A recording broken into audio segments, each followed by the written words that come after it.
आज हम कुछ और नई जर्नल एंट्रीज पे बात करेंगे।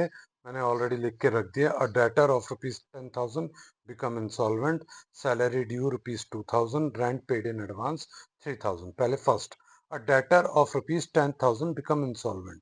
इंसॉल्वेंट का मतलब बैंकरप्ट, जिसके पास कोई पैसा नहीं है और अब वो कुछ पे नहीं कर सकता। तो ऐसा डेटर हमारे लिए अच्छा होगा या बुरा? बुरा। और वो हमारे लिए बेनिफिट होगा या लॉस होगा? लॉस। तो लॉसेस आर ऑलवेज डेबिटेड। तो हमने डेबिट कर दिया किस नाम से?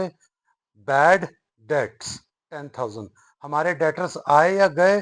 डेटर्स गए। और या ये भी कह सकते हैं डेटर क्या है हमारी, असेट या लाइबिलिटी? असेट। असेट्स का बैलेंस क्या होता है? डेबिट। अगर इतने डेटर हमारे बैड हो गए, बेकार हो गए, जो हमें पेमेंट नहीं कर सकते, तो डेटर आए या गए? डेटर गए। और when debtor decreases it will debit और credit? It will credit as per rule of asset. When asset decreases it will credit. तो हमने कर दिया डेटर को 10,000 से क्रेडिट।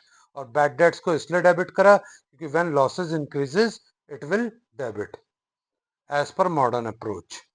अब आ जाइए सैलरी ड्यू। सैलरी क्या है हमारे लिए, खर्चा या इनकम? सैलरी हमारे लिए एक्सपेंसेस है। When expenses increases it will debit. तो कर दिया हमने 2000 से डेबिट। क्या हमने पे कर दिया? नहीं, अभी तक पे नहीं करा, पे करना है। तो वो खर्चा हमारे सामने खड़ा है। सामने यानी कि हमारे बाहर खड़ा है। बाहर के लिए टेक्निकल वर्ड आउट, खड़े होने के लिए स्टैंडिंग। आउटस्टैंडिंग। हमारे लिए आउटस्टैंडिंग क्या है? ये पेमेंट है या लाइबिलिटी है? लाइबिलिटी है। इसका मतलब लाइबिलिटी इंक्रीज हो रही है, डिक्रीज हो रही? लाइबिलिटी इंक्रीज हो रही। When liability increases it will credit. तो हमने आउटस्टैंडिंग सैलरी को क्रेडिट कर दिया। सैलरी को इसलिए डेबिट किया बिकॉज एक्सपेंसेस आर इंक्रीजिंग। अब आते हैं थर्ड एंट्री में, rent paid in advance. Rent paid in advance यानी कि हम ऑलरेडी पे कर चुके हैं, उसकी एंट्री हो चुकी है। लेकिन अब हमें ये पता चला जिसमें से हमारा 3,000 का रेंट एडवांस है। अब हम वापस तो ले नहीं सकते। अब उसे कैंसिल करने के लिए क्या करेंगे? जो रेंट डेबिट हुआ था उसे कैंसिल करने के लिए क्रेडिट करेंगे। और when expenses decreases it will credit. तो हमने खर्चा 3,000 रुपए से डिक्रीज कर दिया। अब वो पैसा वापस तो आ नहीं सकता, तो उसे क्या ट्रीट करेंगे?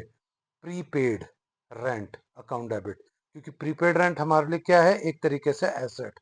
इसलिए हमने प्रीपेड रेंट अकाउंट को डेबिट कर दिया बिकॉज एसेट्स आर इंक्रीजिंग। अब उसे कैश वर्ड तो यूज नहीं कर सकते, टेक्निकली एक वर्ड यूज करना पड़ेगा, prepaid rent account. I hope ये पार्ट आपको क्लियर हो गया होगा। And please subscribe my channel. Thank you so much.